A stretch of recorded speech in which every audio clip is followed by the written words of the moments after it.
what's the big deal about the deficit? Is the U.S. really headed to a European-style debt crisis? What's a fiscal cliff anyway? And what does it mean for all of you Dartmouth students, both now and in the future? These are just a few of the burning questions that many of us have here today, and some that we hope to address in today's panel discussion: the U.S. fiscal deficit, the good, the bad, and the ugly. I hope there's some good, right? There's some good. Today's panel is one of a series of events that the Rockefeller Center for Public Policy has organized for this term. In recent weeks, we've had some interesting talks by Bill Breach from the Heritage Foundation and Senator Judd Gregg on the fiscal crisis and the public debt. This Thursday, Alice Wheelan, who's the former head of the Congressional Budget Office and is currently at the Brookings Institution, is going to give a talk on the fiscal cliff and the political divide. I am Marjorie Rose. I'm a senior lecturer here in the economics department, and I am very happy to be here today to moderate today's discussion. In my former life, before Dartmouth, I was an IMF economist. Some people say IMF means it's mostly fiscal, and I can tell you that's probably true. We're very fortunate today to have Bob Bixby, who is executive director from the Concord Coalition, to give us the big picture about the fiscal deficit. And in case you don't know, he's also one of the stars of the movie IOUSA, the movie, and I heartily encourage you, if you haven't already seen it, to find a copy of that online. It's very entertaining, and it's sort of economics, and it's fun. And Bob is here today from Washington, from the Concord Coalition, which is a nonpartisan grassroots organization. And its sole dedication is to promote fiscal responsibility. The Concord Coalition was founded in 1992 by former Senator Warren Rudman, who was the Republican senator right here in New Hampshire, and the late Senator Paul Tsongas, who was a Democratic senator from Massachusetts. And there's actually, if you notice on the second floor of Rocky, there's a nice poster about a talk that Senator Tsongas gave here in 1996 called The Politics of Deficits, and it seems like we haven't come very far in the last 16 years. We're still talking about the same issues. We're very lucky to have Charlie Wheelan on our panel. Charlie has joined the faculty at the Rockefeller Center for Public Policy. He may be best known for his very popular and accessible book, Naked Economics, Undressing the Dismal Science, which is now in its second edition. It's been published in 10 languages. Charlie came to Dartmouth from the Harris School at the University of Chicago, and he's written in many areas of public policy, including for very accessible publications like The Economist and The New Yorker and The New York Times. The Rockefeller Center has always sought to actively encourage Dartmouth students in important policy areas, and today's panel is no exception. Adrian Ferrari is a junior from Los Altos, California, majoring in government and economics, and Adrian will be talking about the fiscal deficit and the current political campaigns. Adrian's dream is either law school or writing for Jon Stewart, whichever will allow him to participate in the political process. We'll see. Stay tuned. And last but certainly not least, panelist Sarah Morse is a sophomore from Albany, New York, and is an economics neuroscience double major. No easy majors, either one of them. Sarah became interested in public policy when she got involved in the Fed Challenge in her high school. We're going to try to recruit you for Dartmouth's team, Sarah. And Sarah will be giving the student perspective on how the fiscal deficits will affect her generation. Now, we want this to be an interactive experience. We are purposely limiting the formal presentations to very short times to open up more time for questions and answers. And we're going to try to start by engaging you. Unlike in most presentations where we start and we say, will you please take out your cell phones and turn them off or silence them, what I would like you to do is start by taking out your cell phones, put it on silent mode, but I want you to give me your best shot, your best fiscal IQ. We're going to start with a poll, and we're going to see what the audience fiscal IQ is. So get out your cell phones, put them on silent, and get ready to text. Okay, we're going to text by poll everywhere. They don't save your cell phone numbers. It's completely safe. And what you do is you're going to text the code 37607. That's the number you're going to text to. And then you're going to text just like American Idol. You give your best answer. You're going to text the answer when we get to the poll questions. Are you ready? Everyone ready? We're going to test your fiscal IQ. 5 easy questions. See how smart you are. Okay, the first question is, how much total debt does the United States have on the books today? You're going to text to the code 37607. Is it 8 trillion? If you think it's 8 trillion, you're going to text 722-4442, 12 trillion, 722-443, and so on, okay? Out of 3 results, 3 people, it looks like, okay. We'll give it a few minutes. And you can only vote once, by the way. You can't load it with your... Okay, we're close. We have 30. We can get up to 40 results on today's poll.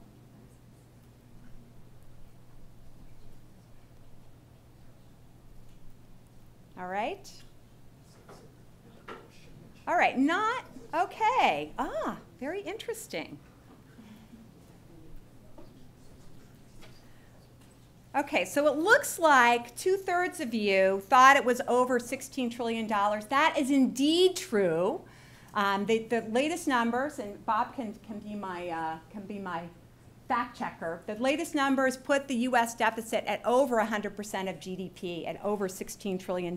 So the other one, those other results, 12 trillion, 9 trillion, that was so like 2 years ago.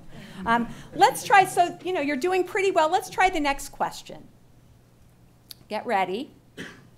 What accounts, this is a little tougher, what accounts for the biggest slice of the federal revenue pie? Is it individual income tax, corporate income tax, or the so-called FICA, Social Security and Medicare taxes? Text to 37607. What do you think accounts for the biggest federal revenue pie?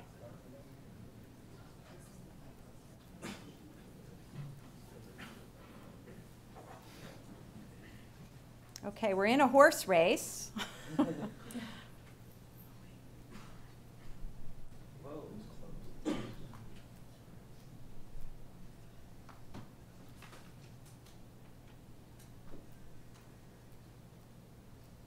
Okay, give it another couple seconds.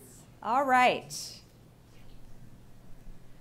So it looks like the audience is somewhat divided. Some of you thought it was Social Security and Medicare taxes, the FICA contributions. But most of you, a little bit more than half, thought it was an individual income tax. And that's actually correct. About half of the revenues, federal revenue pie, comes from individual income tax. Corporate tax is actually, correct me if I'm wrong, 10%? Somewhere around there? Somewhere around 10% of federal revenues. Okay, let's try, you guys are pretty good. You've got a pretty good fiscal IQ. Let's try the next question. How much money does Uncle Sam forego every year because of all the tax breaks and the tax code? This has got a lot of press in the political campaign, so-called tax expenditures. Is it 5 billion, 1 trillion, 2 trillion, or you don't know because you don't get any of those tax breaks anyway, okay?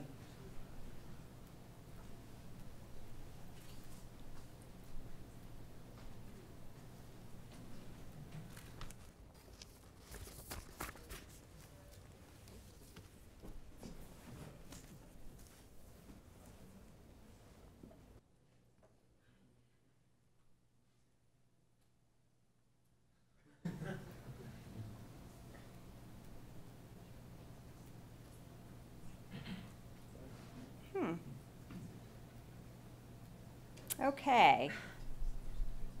Very interesting. So you are doing really well as an audience. The majority of the audience, 46%, responded that they thought it was $1 trillion, and that is actually the correct answer. These so-called tax breaks have quadrupled in the last 4 decades and now account for about $1 trillion a year. Let's go on. I think this might be the last question.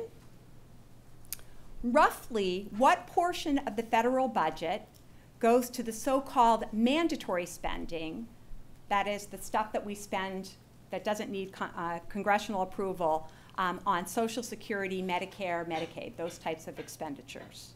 Is it 1/3, 1/2, or 2/3?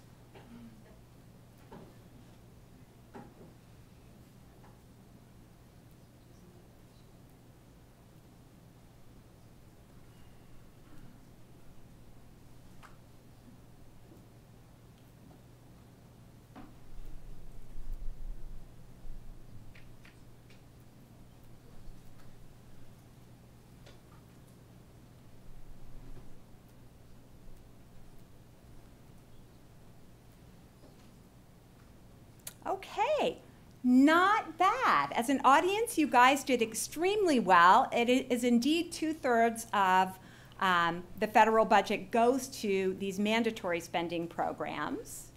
And we're going to talk, I'm sure our panelists are going to be talking about that, what's left for discretionary spending. So you guys, actually, you've got a pretty educated audience, Bob. I think it's a pretty good foundation for your talk. So we'll be getting a little bit more interaction during the talk, but without further ado, why don't we have Bob Bixby come up, and he's going to give us the big picture from sort of a budget expert's point of view.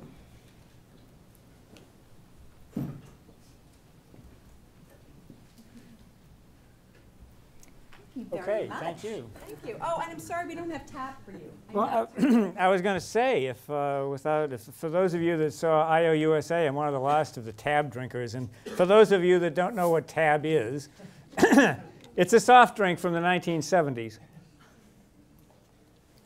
Okay, well, as we just found out, this audience is sufficiently well-grounded that you don't need my talk.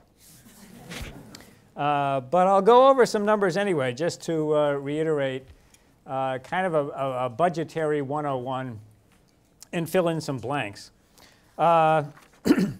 First slide, and I'm going to just guess on what the best way is to advance the slides here, which is the...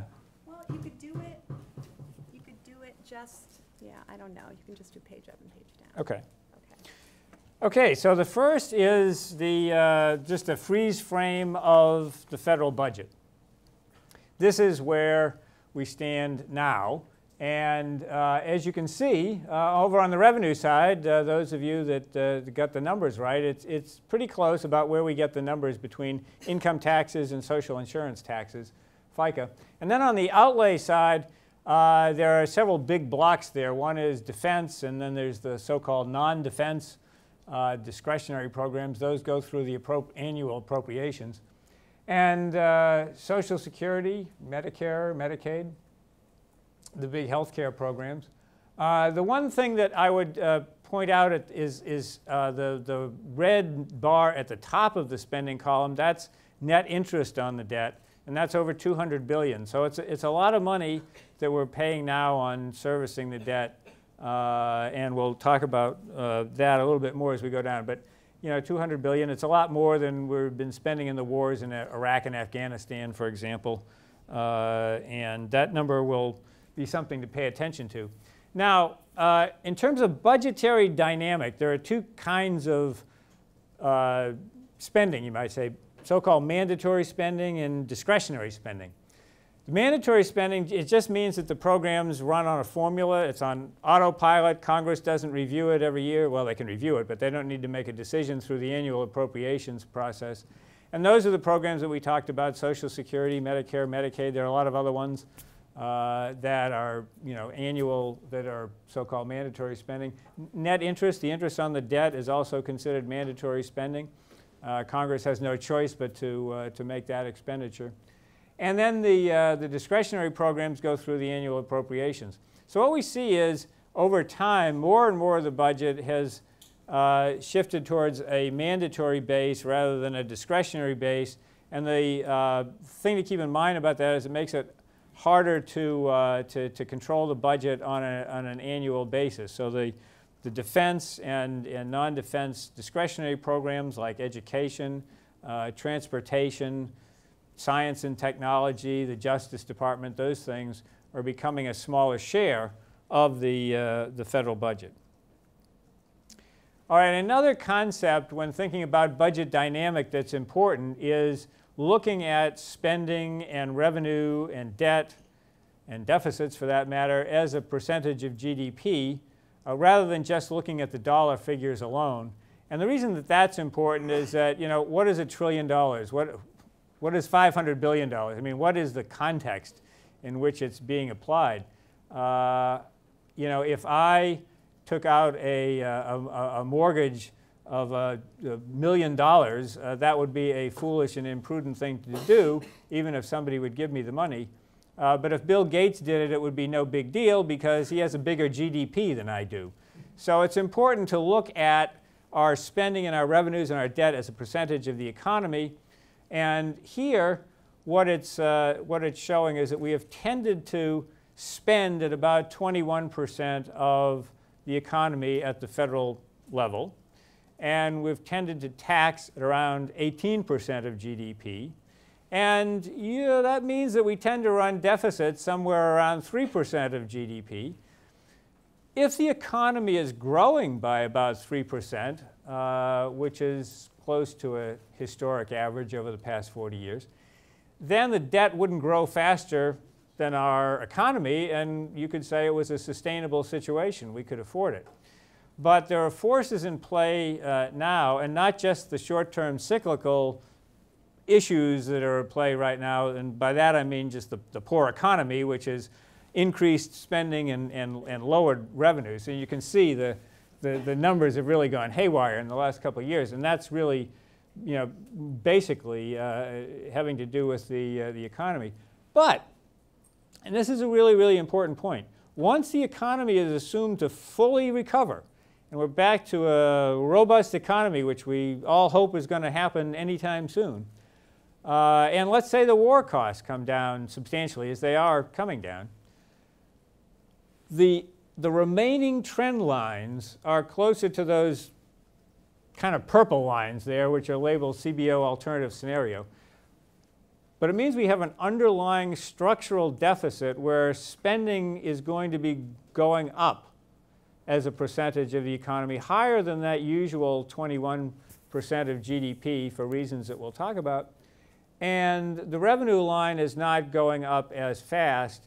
And so there's an underlying structural budget deficit under current policies that means that that old norm of a 3% GDP deficit could turn into 4 or 5%, and that is no longer sustainable. Okay, so what does that do with those big numbers for deficits? Well, one consequence is that we'll spend more and more on interest costs. As the government borrows money, it has to spend interest just like anybody else on the national credit card.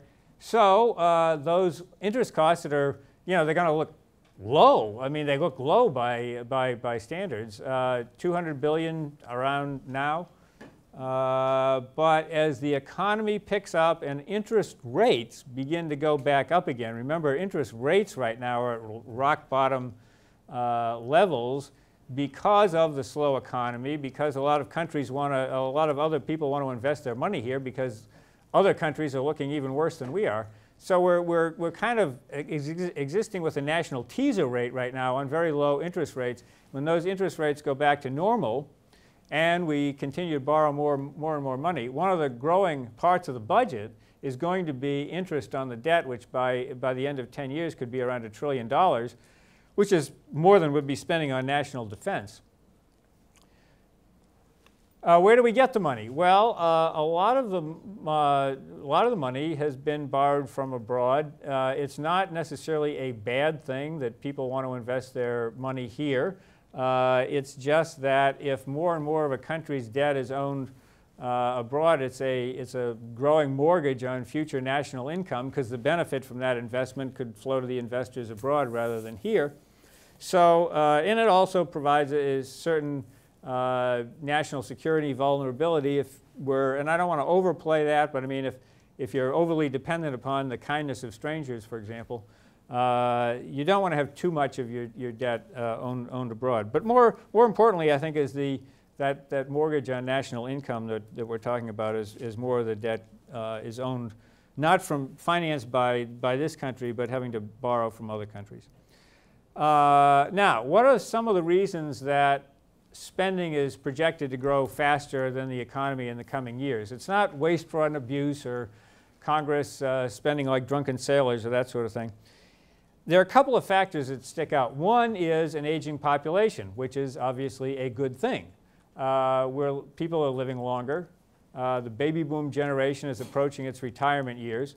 And the combination of those factors means that programs for retirement and health care, Social Security and Medicare primarily, are going to cost more simply because there are going to be more people benefiting. And so the cost of those programs is going to go up from the rates that it has been now to, as a percentage of the economy, it's going to grow significantly. I'll show that in a little while. So we have a population where the retired population is going to be growing faster than the working age population, so there's going to be fewer beneficiaries, there are going to be fewer workers paying into the social insurance programs, Medicare and Social Security, relative to the number of beneficiaries. Another factor that isn't very important is that healthcare costs have tended to rise faster than the economy in this country. In fact, we spend more per capita on healthcare, like twice as much as our closest competitors. And so we don't do a very good job of, this is just per capita healthcare spending. And here at Dartmouth, the Dartmouth Atlas program does a great job of pointing out some of the reasons why that is. But we tend to spend more per capita on healthcare than other countries. And so you add those two factors together, more beneficiaries consuming, in the case of Medicare and Medicaid, a product, healthcare, which is growing faster than the economy. And you can see that has a very profound effect on the federal budget. Social Security, Medicare, and Medicaid are about 40% of the federal budget right now. And so with the added costs, they're going to grow even more. If we look at the sources of growth, this is another way of looking at the same thing, but if you sort of add up the sources of growth of federal spending over the next 25 years, it does come mostly from Medicare, Medicaid also, and Social Security, which is not growing as fast as the other programs because that's just a demographic issue, whereas the other ones are demographics plus health care. Other federal spending is not projected to grow faster than the economy, including defense. Remember, there aren't any intrinsic forces there that would compel it to grow faster than the economy, like demographics and healthcare costs. But look at that interest bar again. What this is showing is that if we try to keep revenues at that historic level of around 18% of GDP that I mentioned before, and allow the rest of the federal budget to grow on autopilot, so we just basically don't change current policy on either the revenue or the spending side, the resulting deficits would be so large within the next 25 years that interest costs would really dominate the federal budget much more than even the fastest growing healthcare programs. And this is truly why people say the federal budget is on an unsustainable course. If it looked like that, nobody would lend us the money and would have probably gone off the rails long before that ever happened. Now, Marjorie showed some, in the quick poll before, one of the issues was tax expenditures. To look at the revenue side of the equation, we have a porous sort of a tax code which taketh away and then giveth, because we have a lot of credits, exemptions, exclusions, deductions that are sort of like a pinball machine whereas there are the normal rates, and then you have all these things that drain revenues. And so they're called tax expenditures because in a lot of instances, they basically mimic a federal government spending program. It's just administered through the tax code. If you get a credit for something or an exemption for something or something's excluded or you get a preferential rate for certain things, it is another way really of spending. It's just called a tax cut, which is a more popular way of spending. So if you look at the tax expenditures, you find that most of them happen on the individual side rather than the corporate side. And in both cases, you almost give away as much in preferences as we take in.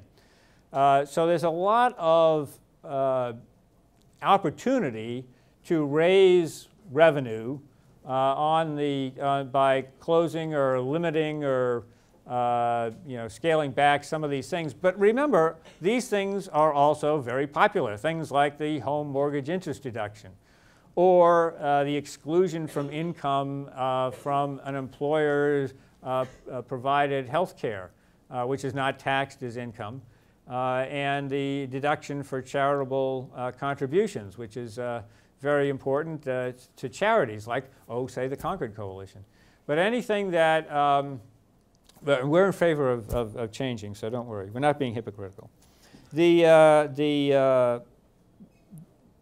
Those things are, again, they're going to be difficult to get at, so nobody should pretend that it's all like loopholes for corporate jets and stuff like that.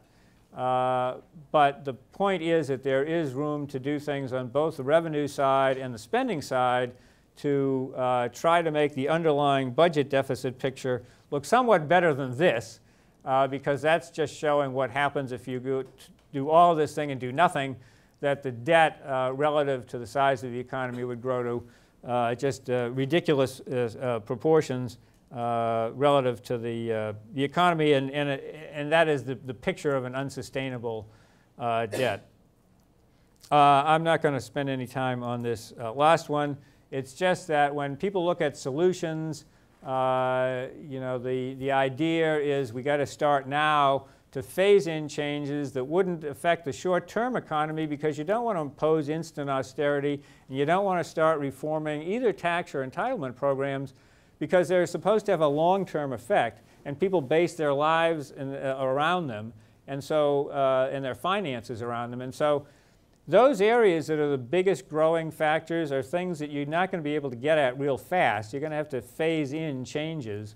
And so some of the ideas, like from the Simpson-Bowles Commission or the Domenici-Rivlin Commission, said let's try to find something that would stabilize the debt to GDP ratio over the next 10 years so it's not growing faster in the economy, and then maybe do some things later on. But you don't particularly want to get at that right now, like next year or this year. You want to phase those in. And we can talk more about that in the Q&A. That's a little roundup based on your current questions. You probably already knew everything I said, but maybe you won't know everything Charlie's going to say. So with that hope, I'll turn you over to Charlie.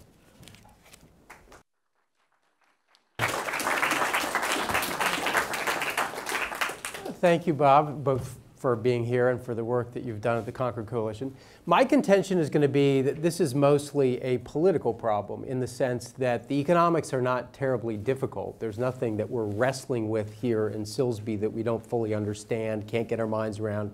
Something like Social Security is actually quite simple from an economic standpoint. There's the money that comes in and there's the money that goes out.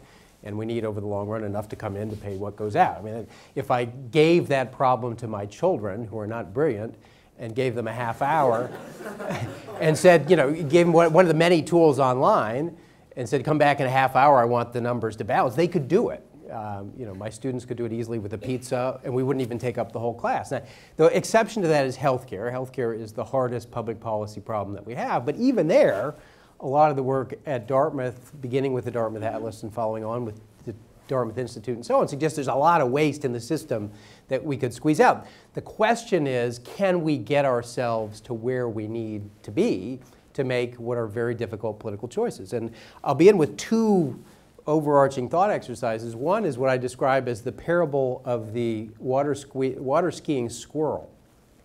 And this comes from Chicago. So as you noted in the introduction, I've come from Chicago recently. Bob Aliber was one of my professors who spent time in Chicago. He may recollect that our Chicago nightly news, the 10 o'clock news, is just as bad, if not worse, than the 10 o'clock news everywhere in the country. You know, it's usually, I gave up on it the day that J.P. Morgan took over Chase, which was a big deal. And the leader at about 5 was J.P. Morgan taking over Chase, 10,000 layoffs likely. I tuned in, but when I turned it on, the lead story was that the Bears had just hired Lovie Smith as their head coach. The second story was fan reaction to Lovie Smith. The third story was a factory explosion on the west side, no one hurt. The fourth story was neighborhood reaction to the explosion, no one hurt. The fifth story was some kind of sexual impropriety at a junior high school in Indiana. There was no fan reaction to that. And then somewhere around 10:20 after the weather was the J.P. Morgan takeover. So there was a newscaster by the name of Carol Maureen who had been around for a long time, and she said, we can do this better.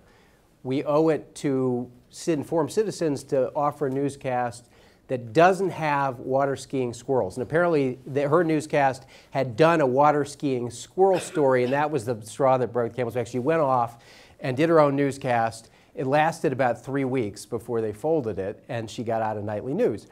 The parable and the connection to the budget is those of us in journalism, because I was writing for The Economist at the time, asked ourselves, is the problem with the nightly news that people want to watch the water skiing squirrel, in which case we're just delivering what they want, and it's the viewer's fault? Is it the newscaster's fault in that we haven't come up with better content and we've been feeding people water skiing squirrels for so long that they don't know any better? Or is it some kind of combination where we're in this loop where this is what we offer, this is what they've come to like, and we can't get to a better place? And my fear is that where we are with the budget deficit is a public leadership death spiral, not unlike the broadcast death spiral where people don't want to do what has to be done to make the budget balance. Politicians sensing this offer what I describe as fake solutions to real problems during the campaign. And then when it comes time to solve real problems, the voters say, wait a minute, you're going to get rid of the home mortgage interest deduction, you're going to raise my taxes over here, you're going to cut defense, but you told me you were going to solve the budget deficit problem by getting rid of Big Bird, right? This seems so much worse than what you, and we continue to go through. And I'll start with the kind of the spending cut side. So if you ask people, do they want smaller government? They're usually going to say yes if you don't actually put some specifics against it. So what you see here is, all right, well, what are you actually willing to cut? And if you look down, the only thing that gets favorable rating here is foreign aid. And Bob, foreign aid is somewhere between, what, 1% and 4% of the budget? 1. Right, 1. And that's not going to happen anyway, because when you actually drill down on it, a big chunk of that goes to Israel. And the Israeli lobby would not allow that to happen. And we can talk about that in the Q&A if you want. But everything else on there gets an opposition. So yes to cutting spending, but no to actually cutting the things that are involved in spending. All right, well, then maybe you want to raise taxes to fund all that stuff. Or to at least pay down the deficit, all the problems that Bob just outlined.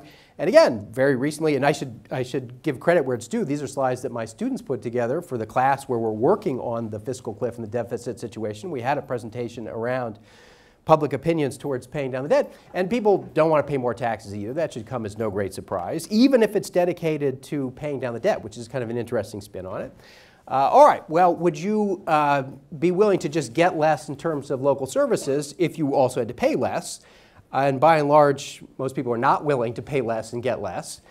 So we're kind of left with what I would describe as the null set in terms of people not willing to spend more, not willing to identify specific cuts, and not willing to compromise on kind of a different vision of what government delivers, which is pay less, spend less. Now, that is the public view. The public leadership vacuum comes along, and then, all right, now I'm running against Bob in a Senate race.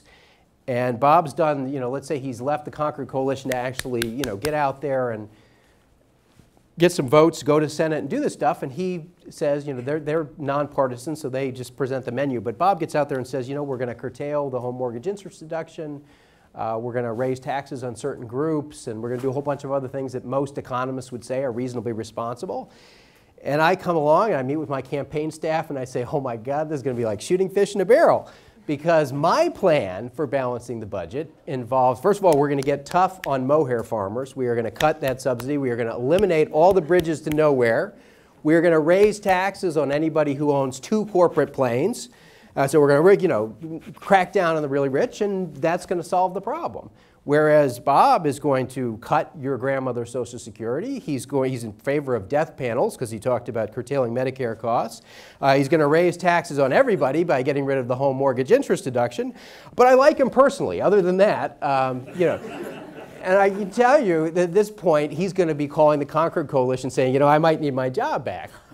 Now, after I win, because I will win based on that platform, I'm going to go to some kind of meeting, in Congress, and the Simpson-Bowles Commission is going to come along and present their findings, and they're going to say, well, based on your mohair plan and taxing people who own corporate jets, we've now solved 0.0001% of the problem.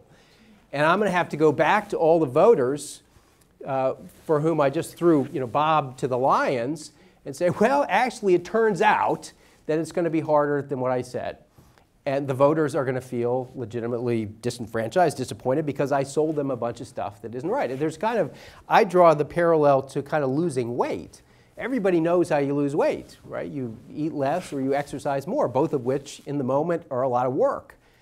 But if somebody comes along and says, well, you haven't tried my miracle diet, or this outfit that you wear while you sleep, in my mind, I'm thinking, well, that's not going to work. But you know what? This whole not drinking, not eating fried foods, running every day, all the sweating, that seems like a lot of work.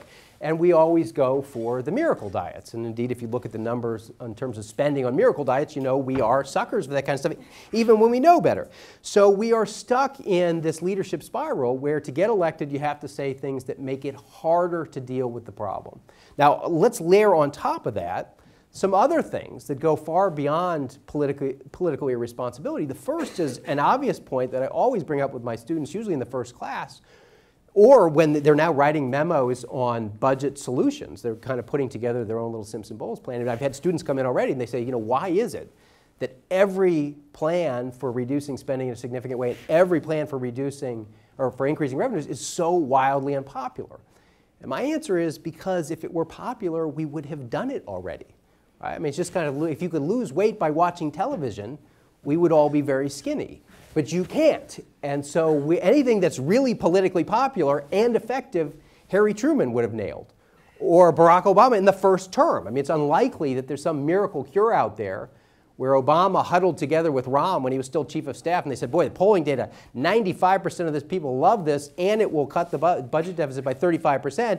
And Obama says, you know what, let's save that for the second term. Doesn't happen. So what you're left with is stuff that people don't like. I mean, that's just as obvious as it is after the fact. That's the reality. Now, let's layer a couple other things on it. Everything we're going to talk about on the revenue side, on the spending side, involves deep-seated ideological and legitimate differences of opinion. Right? We can balance the budget at 18% of GDP. We can balance it at 35% of GDP. They both balance, but one of them is a much bigger state with a much more expansive social safety net and a much more involved federal government. One of them is a much smaller government with a smaller safety net. There's no right answer there. And when you get people together with differing views of what government can and should do, they're not necessarily going to compromise on 23%. So that, when you start talking about health care, it is an ideological question, not an economic one, as to how broad you want coverage for insurance to be and how much subsidy you want built into that. It's an ideological question, how progressive you want the tax code to be. It is an ideological question, what your trade-off should be between something like curtailing carbon emissions, which a carbon tax would do while raising revenue, and promoting growth through relatively cheap energy. There's no right answer in all these things, and every time you come together over a budget battle, it's really much more than a budget battle. It's about your view of what America should be. That's hard. The third reality is right now, most people will tell you that they are not pleased with what they're getting from government relative to what they're paying. that's really unfortunate because they're not paying enough to fund what they're getting. So to solve this problem, just as a matter of math, they are going to have to pay more or get less, which is going to be worse than the status quo. And they're going to have to pay back the accrued interest, and they're going to have to pay the natural growth from the fact that we've got entitlements for a population that is growing increasingly old. So if you don't like it now, you are not going to like what's coming, no matter what we settle on. So those three things make this an inherently difficult problem, married to what I described as kind of a fundamental political irresponsibility, where there is a temptation for people to want things that are unrealistic and for politicians to promise them that and then wake up after the election and realize, boy, they've promised something that people aren't actually going to like. Now, I'll layer probably one other unfortunate political reality is that for all the compromises that are going to happen over these ideological battles, a number of fiscal kinds of questions have turned almost like, actually not almost, have turned into litmus tests, where things like raising taxes, cutting entitlements, the discussion around them is starting to feel more like the discussion around flag burning and abortion and gay marriage, where if you raise taxes at all, boy, that's like being pro-life. Or if you touch entitlements at all, then you violated everything that the Democrats stand for. Well, what we know, and Bob can talk about this more in Q&A, is you're probably going to have to do a little bit of that stuff. So if you've forsworn it because it is just an ideological no-go, and if this gets back to my hypothetical race with Bob, if I've painted him as somebody who wouldn't take the tax pledge or has vowed to cut entitlements or is in favor of death panels, then it certainly makes it that much harder for me to compromise. So by painting very dark lines and saying, I'm never going to cross this, of course, you have foreclosed most of the things that you're going to have to do. So it started ideological, but then it's gone beyond ideological to these litmus tests. So let me finish with the good news very quickly. And I do think there actually is a lot of good news, despite what I've just outlined. The first is, outside of the political arena, there's a lot of public leadership. So we had the Simpson-Bowles Commission, we had Alice Rivlin and Pete Domenici, and I think Bob was on that commission. We had anybody who's gotten out of Congress seems really willing to embrace what has to be done. It's just the people who actually get to vote who aren't real keen on it. There are a lot of very good ideas. When those ideas surface, there's far less disagreement among policy wonks in economics across the political spectrum than there is on the political spectrum. So to give you one example of that, right after Simpson-Bowles came out, I went to the annual meeting of the American Economics Association. They had a panel on the budget deficit and the growing debt. The last question, the panel was wonderfully diverse. It was folks who'd worked for Bush and for Gore and some Europeans and so on. And they said, all right, last question, 6 or 7 panelists, yes or no on Simpson-Bowles? You don't get to quibble over it like academics like to do and come up with all your brilliant footnotes. Just yes or no. And the vote was yes, yes, yes, yes, yes.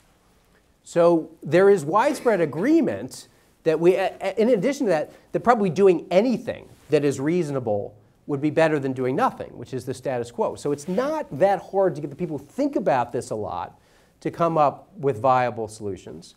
And there are a lot of different solutions, any of which if we pulled out of a hat would probably be a viable way forward. There are plenty of defensible solutions, so there is no right answer. That gets to the whole ideological point that I raised. But there are lots of things that would be better than what we're doing now. And this all takes root in a very vibrant, large, dynamic economy. So we're fortunate that we are not solving this problem while we're in a state of chaos in Haiti or a small country, struggling country in Europe. We are not Greece. We are a much larger, more dynamic, younger economy. So we have the productive capacity with small changes to kind of get where we need to go if we can find that political will. And then the last piece, Paul Tsongas' name came up. He was Dartmouth class of 60-something or other. Bill Clinton recently gave an interview. Clinton did balance the budget during his first term, and he does deserve credit for narrowing the budget deficit and actually closing it. He said that what he had to do was much easier because not necessarily of Tsongas, but because of Ross Perot. Now, how many of you remember Ross Perot's presidential campaign, right? Perot bought the half-hour time. He had all those wacky charts and made the case out of his own pocket on why we needed to solve the deficit. Paul Tsongas actually did it in the same election cycle before Perot. But both of those candidates, while losing, and Bill Clinton savaged Tsongas by promising a $500 middle-class tax credit that looked a lot more attractive than what Tsongas was offering, which was a lot of dour deficit cutting. But Clinton went on to say that those guys had kind of loosened up the crowd. And they had served the purpose of explaining what needed to come so that when Clinton actually got around, it wasn't easy, but it was easier.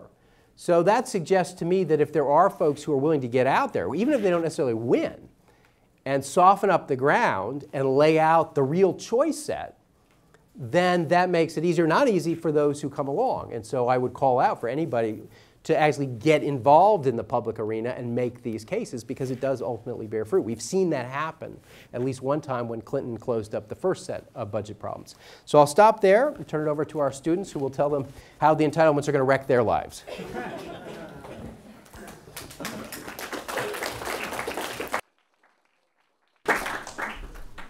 Originally, I wasn't too nervous about speaking on this panel because I thought I was introducing it.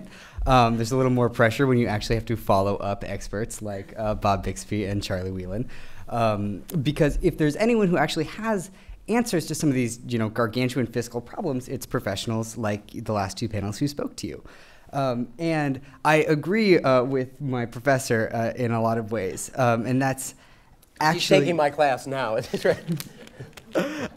And I think that a point that really does get lost in the debate, or at least in the debate, between people who are sort of trying to become more informed voters, is that there are a lot of smart people with a lot of really good ideas on how to get America back on the path to fiscal prosperity. Professor Wheelan was totally right. The answer totally could be in Silsby. Andrew Samwick, who's the director of the Rockefeller Center, could probably outline 12 different ways to fix Social Security. Daryl Press, who's a security expert in the Gov department, could tell us all about expensive military equipment that we probably don't need to keep ourselves safe or even to maintain our security commitments abroad. And then a lot of the health economics research, I think Professor Wheelan said this too, was that comes straight out of Dartmouth. And it could really help us save a lot of money when it comes to programs like Medicare. Which, kind of, again, makes you think, if there are all of these great solutions and all these great ideas out there, why does the problem feel so big and insurmountable? And, why aren't the two people who are campaigning to run the country talking about any of these fantastic ideas? And the short answer to that question is that all of the very good plans do require shared sacrifice. They aren't magical plans where no one has to give anything up, but that's exactly what makes them such good plans, is that they're realistic. They can actually help us solve the gigantic collective problem that we have, that is the United States going bankrupt. Again, our political leaders, particularly those running for office, don't necessarily want to have these conversations with voters who are trying to inform themselves. They don't want to talk about shared sacrifice because they're scared that if voters think they're either going to get fewer government benefits or have to pay more in taxes, that they're not going to win their race. It's funny, and by funny I mean kind of super dangerous.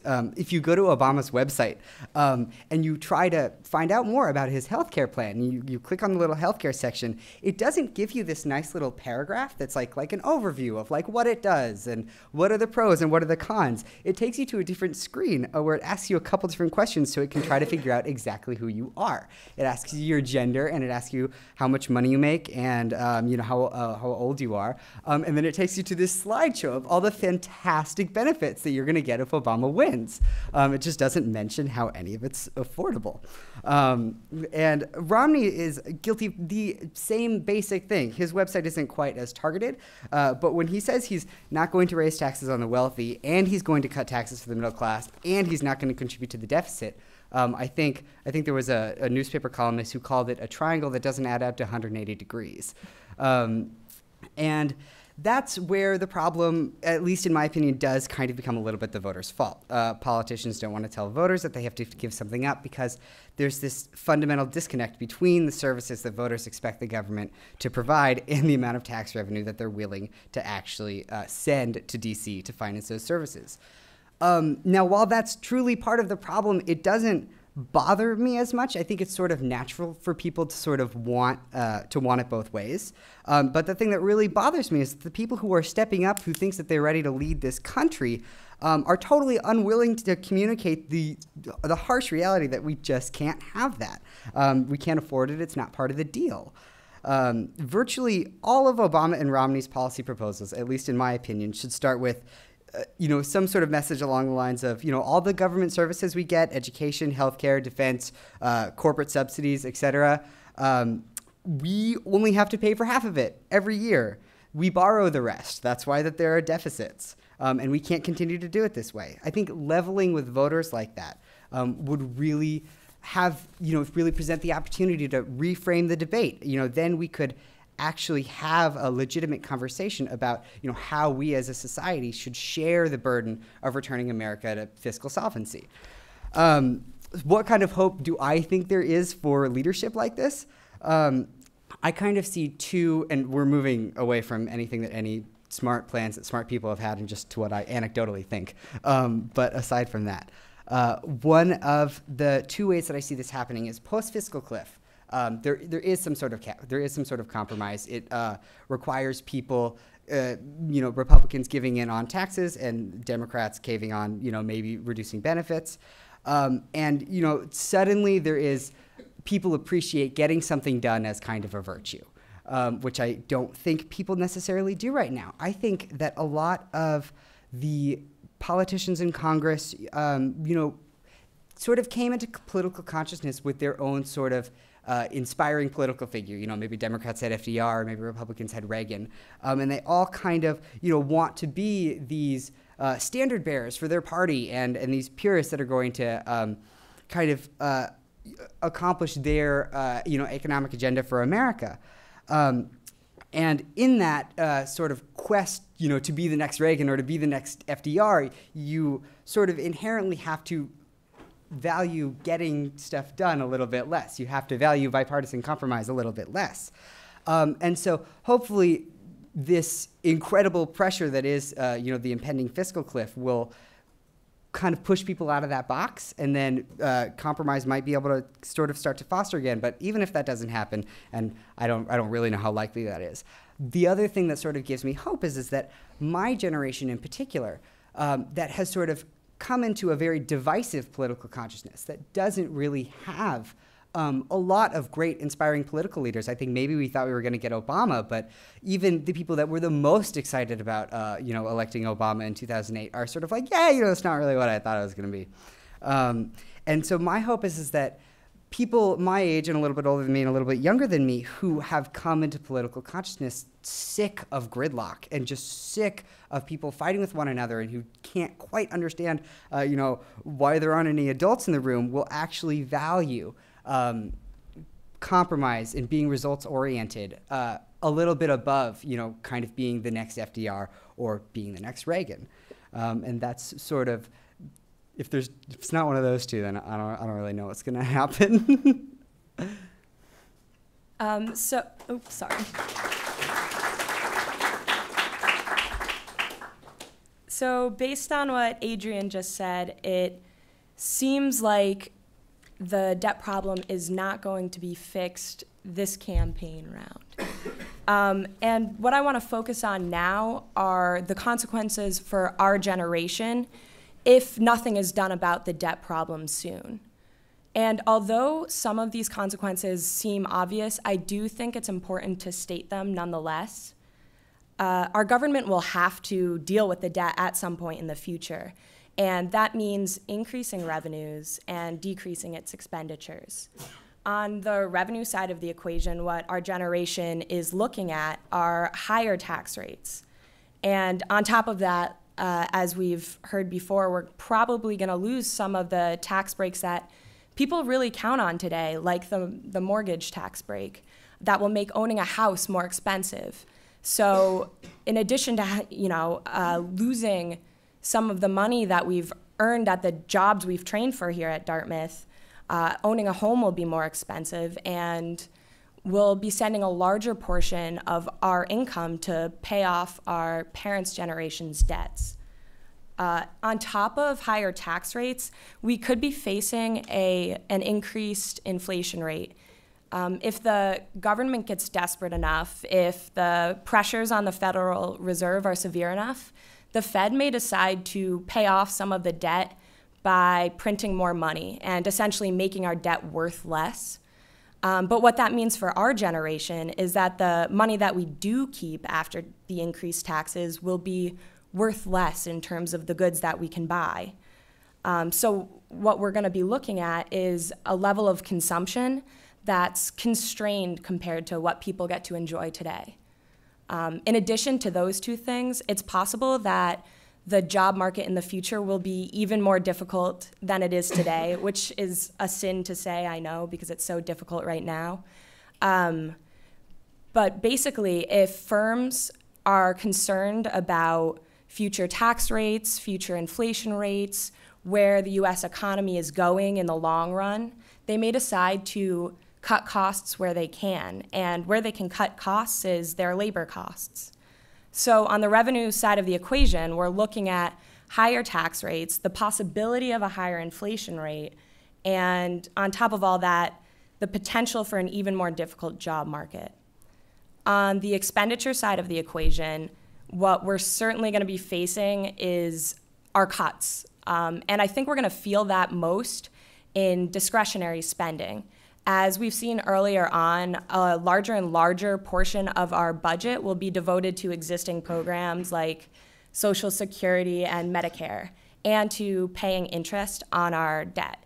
And what that means is that a smaller portion of our budget is going to go to programs such as education and the environment, scientific research, transportation, and veterans programs, things that we value as a society and that can actually make our economy better.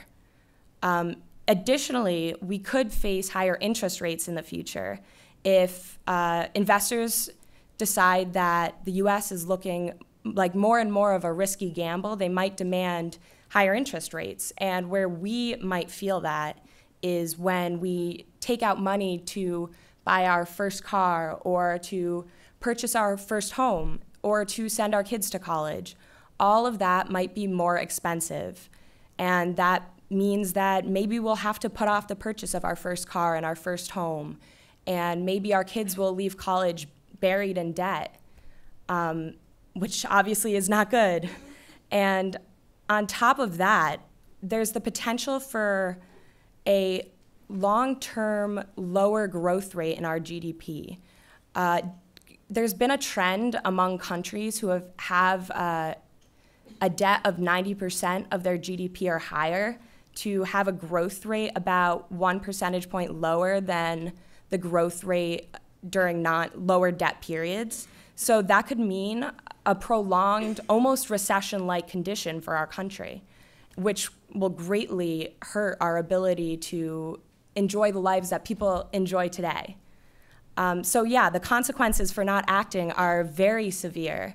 And I think that the best way to mitigate those consequences are, as Professor Wheelan said, to get out there into the public forum and to raise awareness, to voice our concerns, and hope that politicians start making the tough decisions that they need to make. If there is any good, I've been asked if I've seen any good in the situation. I guess it's that I think that we are a politically aware generation, as Adrian said, and I think that as people get more and more aware of the consequences, they'll become more politically active, and I think we hopefully will see some change soon rather than later. Thanks.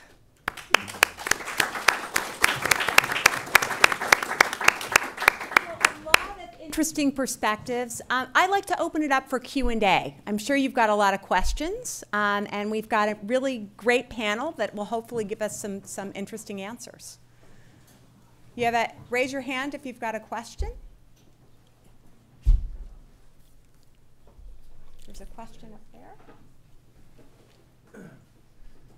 It's nice we've got a broad cross-section of the U.S. population in the audience. Thank you very much for your presentations. I want to just remark on the loosening of the ground idea that Charlie mentioned with Tsongas and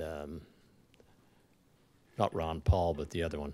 Perot. Yeah, and it goes like this. It's a little wild.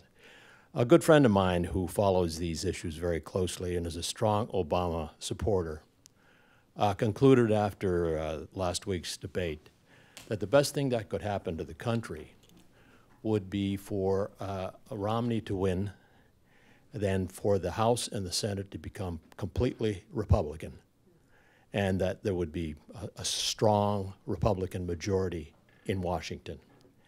And that would result either in a more loosening of the ground or an earthquake, or a focusing of the minds in the public on impending catastrophe.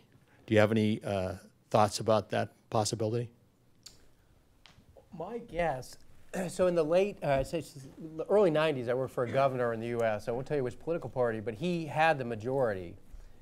And most of his frustration was generated by his own party, because they were always, particularly on the House side, because they were always more extreme than he was. My guess is that if we had that scenario and a House of Representatives that looks kind of like it does now, Romney would wake up every day in a cold sweat, because he would know what he had to do. And I don't see the House becoming any more malleable than it is now. And he would kind of be at loggerheads with the extreme faction of his own party over things that he would come to realize as a leader. And my sense is that leaders always kind of get pushed to the middle by the economic and math realities. I don't know what the long-term consequences are, but I fear that Romney would have my guess is Romney might be happier with a Democratic majority in the House than he would be with his own party control, just having watched the House. But Bob, what do you think? Well, I mean, you can argue it either way. Usually people say that with things like we're talking about, entitlement or tax reform, they're second-term issues, because the president does not have to run for another term. You saw President Clinton and President Bush take up in Social Security reform as a second-term agenda. Now, it didn't work out well for either one of them, but it was both pushed off into the second term. So, you know, one argument is that if the status quo is reaffirmed, that you would find a coming together that'd say, okay, well, we're going to have to live together for another 4 years. We can't let things go on. So let's turn back to something like Simpson-Bowles and see if we can't work something out. That's one theory. But I have heard the same theory that you postulated, which is that it doesn't matter whether you, let's just break the gridlock and give all the responsibility to one side and see what they can do it. I think it might be, I tend to agree with Charlie that it may be a case of be careful what you wish for on the Romney side, because part of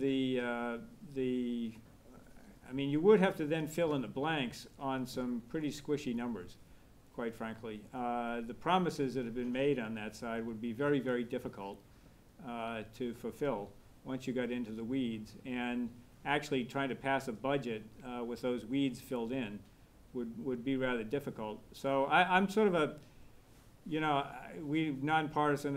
I can argue that either way. I would say no matter how it comes out, there is going to have to be an initiative by the next president. We're going to be dealing with this issue in a big way next year, because whoever wins, this is going to be their major initiative. I think would be a fiscal initiative. I have a follow-up question on that. I've heard, this is actually, I'd say this is a tangent to your question. I've heard from a number of people, it's actually surprising, that they thought it would take going off the fiscal cliff to finally get either party to address what needed to be done to close the deficit gap. What's your view on that? It's just a sad statement. You may be right. You know, there's the Winston Churchill line that you can always count on America to do the right thing after they've exhausted every other option. It might be that. I mean, we are great in a crisis. And I've always said that we're a country that, you know, if your child falls down a well, this is the country you want to be in, because we will spare no expense, and the newscasters that I just talked about will be flying overhead with helicopters, and we will spare no expense. But we're also a country where if the report comes out that there are 10,000 uncovered wells, we won't do anything about it. And we'll blame the bureaucrats who wrote the report for being anti-business. So you may be right. The problem is that would be potentially so bad. I mean, if you think about what the world felt like in that 6-week period after Lehman went bust, when you'd wake up every morning and the Nikkei was down 6%, I mean, that was a really scary sense, you know. The prospect of the world's financial system just seizing up, having seen what we say, is not unreasonable. And I think that's if anyone's counting on that, that's a very dangerous strategy for getting our minds around the problem. There is the political strategy behind it is that if the tax cuts, the so-called Bush tax cuts that were enacted in 2001, and again in 2003 and again in 2010, if they are allowed to expire, which is part of going over the fiscal cliff, then you wouldn't have this issue of did you vote for a tax increase or not? Because if they all expired, nobody would take a vote on it. I mean, nobody would have voted to raise taxes. It happens by operation of law. And then they figured they could come back and enact the sort of tax cut that they would prefer. Now, the problem with that theory is what Charlie just said, is that the specter of risking a recession simply because you want to straighten out the baseline, which is kind of a technical, you know, Washington. There are a lot of people that go around Washington and say, if we could just fix the baseline, then it would be, you know, then it wouldn't be a tax increase. It would be, you know, you'd be enacting tax cuts. And, you know, my reaction to that when I listen to that among some of my fellow budget wonks is, you want to have a recession because of the baseline? Come on. I mean, that's crazy.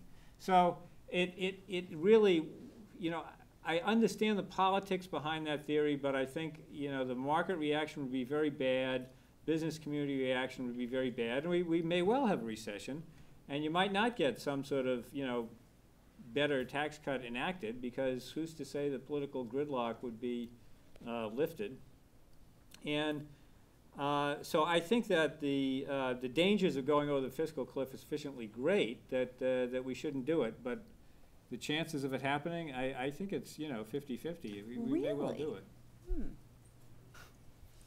Other questions? Yes. Thank you. Very fascinating discussion. But it's all in partial equilibrium economics rather than general equilibrium economics. It's as if we can balance the budget without thinking about the employment consequences of increasing taxes or reducing expenditures. So let me raise just a couple of issues. But first, one conceptual issue. Bob Bixby, in his slides, talked about borrowing from the Chinese, from foreigners. We do not borrow from foreigners. Foreigners take the initiative to buy our securities. And if foreigners bought fewer of our securities, our trade deficit would be smaller, our tax revenues would be higher, and government expenditures would be lower. We need to look at these problems in a general equilibrium context. Some things are more important than balancing the budget, and that is the level of employment. So let's go back to your marvelous chart, which showed that the ratio of the fiscal deficit to GDP was 3 percentage points from George Washington until about the year 2000. And now the fiscal deficit is 7 or 8 percentage points of GDP. And we might ask the question, what caused the increase in the ratio of the fiscal deficit to GDP of 4 or 5 percentage points? We should want to understand the cause of the problem why the fiscal deficit increase before we begin to think about the alternative ways of reducing the deficit. Thank you. Well, on the last point, you know, I think what that chart shows is that the recession and attempts to deal with it had a great deal to do with the, you know, having those numbers, this one, go way out of whack, because what happens in a recession is the spending goes up and revenues come down. But my point is that it's not the short-term deficit, large as it is, that worries me. It's what is the trend line going forward. If it was projected that once the economy rebounds, we'd be back to that 3% that you talked about, you know, we probably would need to go a little bit more than that, maybe to pay down some debt. But that wouldn't be such a big problem. The problem is that underlying structural deficit between the growing entitlement programs and the revenue system that we have in place now that's going to require us to do something legislatively to change that. We can't just rely on the economy coming back to an equilibrium. And so that's where I was coming from there. And on the foreign borrowing, as I said before, it's not inherently a bad thing. If people want to buy our debt, that's fine. It's simply that we, you know, more and more of our debt is, you know, furnished from abroad, and we probably ought to do a better job of saving and funding our own expenditures, our own standard of living. And I'll actually take the first part, the general equilibrium part, which is any of the things that we've talked about have different long-term economic consequences, and that's the discussion we should be having. So raising revenue from a carbon tax is going to have different implications than raising revenue by raising marginal income tax rates, which is going to have different implications than not raising revenue and cutting spending. Different spending cuts have different implications. That's what you want to get your minds around. Sadly, I would say that the whole budget discussion has been reduced to tax increases versus this kind of blank government spending, as if all government spending is the same. And clearly, farm subsidies are different than basic research and so on. For those of you who've taken economics classes, you know that in about week 3, you get to things that government has to do to make markets work well, and then things that government probably shouldn't be doing. You talk about the distortionary or positive effects of taxation and so on. That's the reality of any fiscal discussion. But that's not the, and that would actually be a very good discussion to build a presidential campaign around, because it would get to some of the fundamental ideological and economic differences. But that's not the discussion we're having.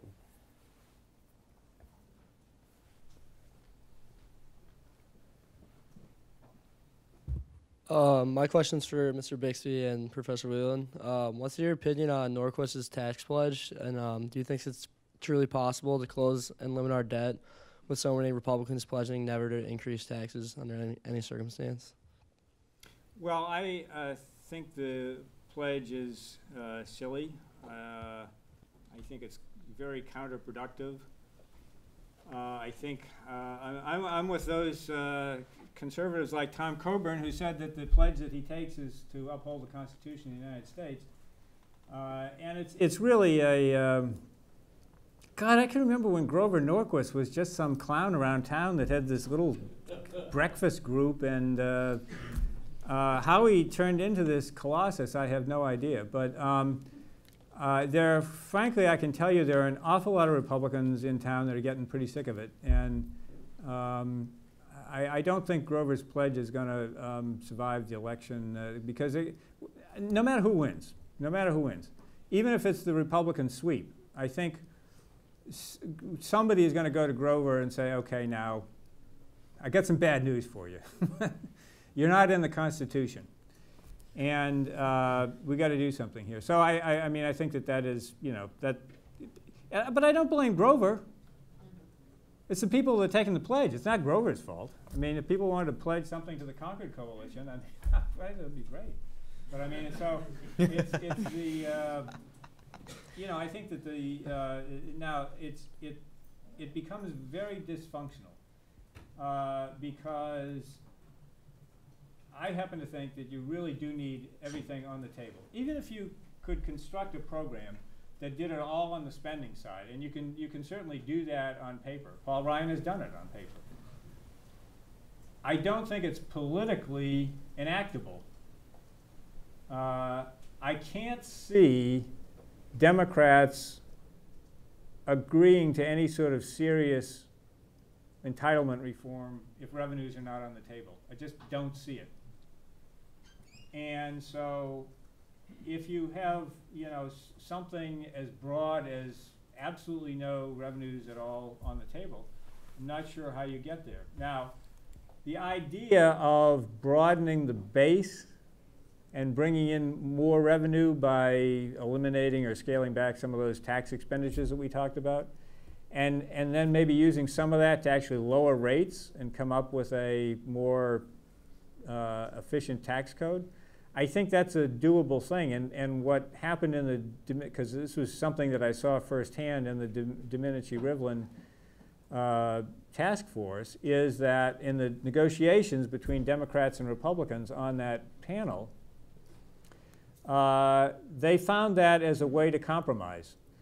That we'd get higher revenues. Higher revenues would come in, but the Republicans could then say, but I can go back to my people and say, okay, but we got lower rates. And that was a trade-off, the type of political trade-off that was successful. Now, again,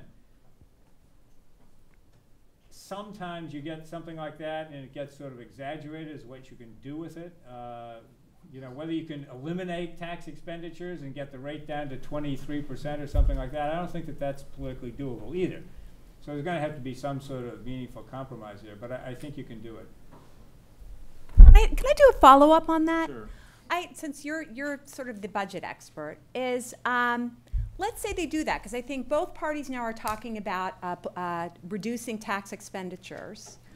And yet both parties are talking about giving breaks to the middle class. Is it possible to do that, to reduce tax expenditures and protect the middle class so that the middle class is not actually paying more in tax revenues realistically, or not? Yeah, no, it is possible to do it. Because that's what both the Domenici-Rivlin and the Bowles-Simpson commissions were very, very aware of the distributional effects of the proposals that we were making, and were trying very much to make sure that the progressivity of the current system was at least maintained, if not improved. What you find with a lot of the tax expenditures is that they actually are skewed upward. I mean, they're of more value the higher up the income scale you go. So if you were to, for example, take the home mortgage interest deduction, if you were to change it into a refundable credit, then people who didn't take itemized deductions would be able to benefit from it. And if you capped its value somewhere, you could do that in a way that would actually make it a more progressive and still lower its revenue drain. So there are ways to do it. And I worry a little bit in the current debate that the vagueness of Governor Romney's proposal is being used as a way of discrediting the whole idea of lowering, broadening the base and lowering rates. I mean, I think, but you can do it, but you have to be very, very specific about what you're doing, so people are aware of it and willing to make the trade-offs. If they're not willing to make the trade-offs, then you can't do it. But anyway. I will say, I mean, the benefit of Bob's plan is if you get rid of or cap the home mortgage interest deduction, people will be thrown out of their homes, but they'll go before the death panel, so they won't need a place to live anyway. Okay. So, whereas with my plan, right? Other questions? My question has to do with the market for United States government securities. Do you think there's any limit to this market?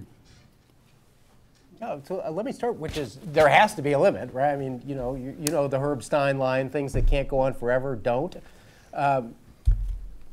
My lesson, and there are a lot of people who know more about financial markets in the room than I, is that nothing is a crisis until it's a crisis. I mean, the lesson from the home, there are lots of people, myself included, who were talking about the frothy house, home market with prices going up at an unsustainable rate, saying, look, this can't keep going on.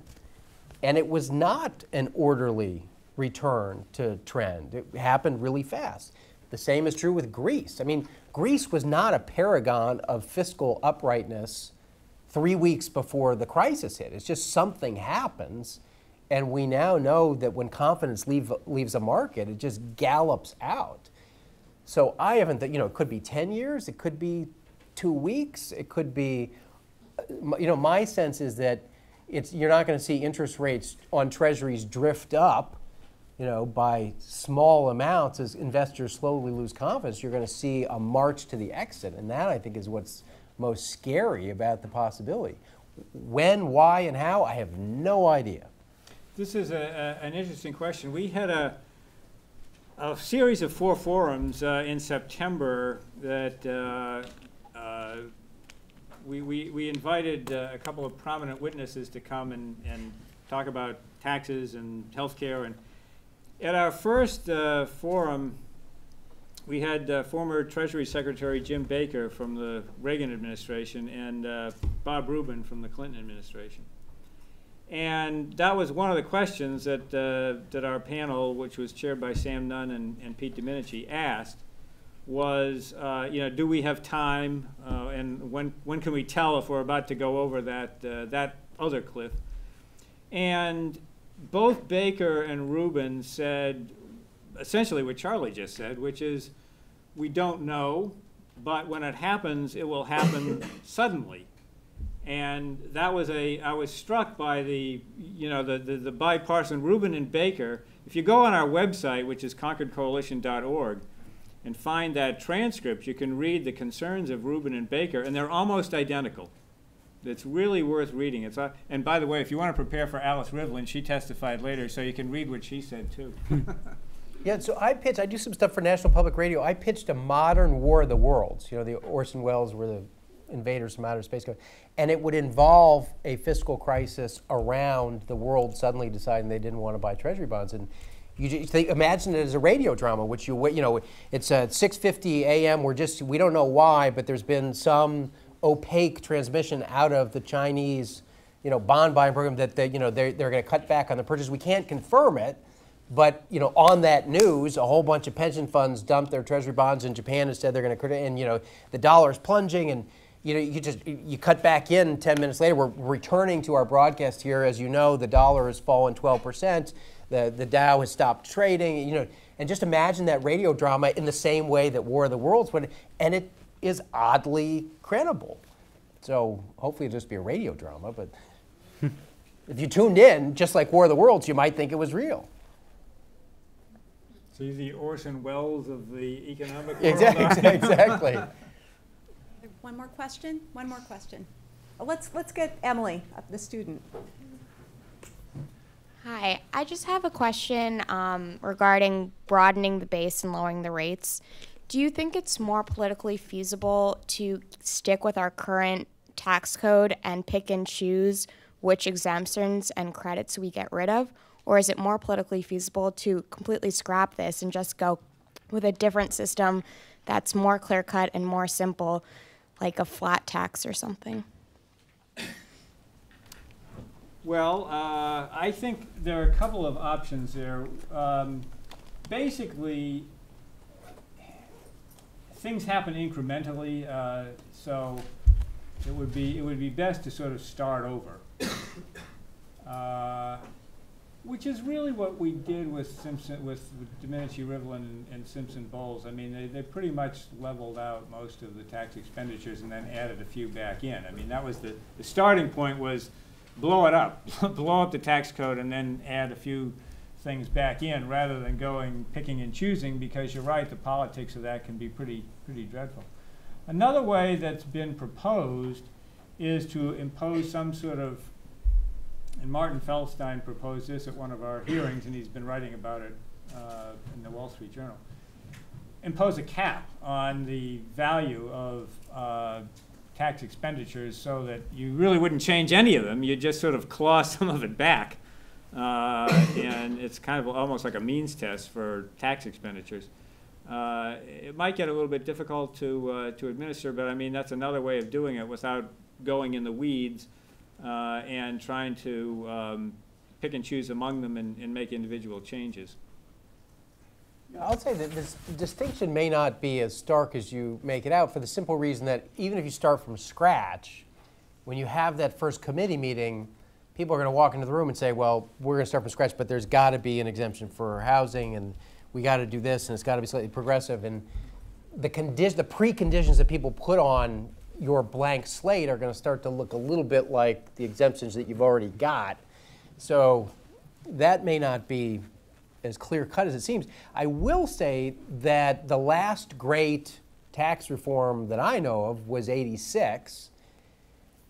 That was bipartisan, which gets to some of the things we talked about earlier, with Reagan in the White House and Rostenkowski getting it through the House.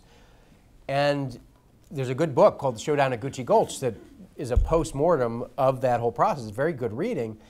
The genius there was that they were so aggressive in what they took on that what would have been a political liability, all the different exemptions that they closed, if they'd taken on each one at a time, became an asset when they took them all on at once. And it became such a big aggressive plan that they could lower rates so far that people actually sat up and took notice.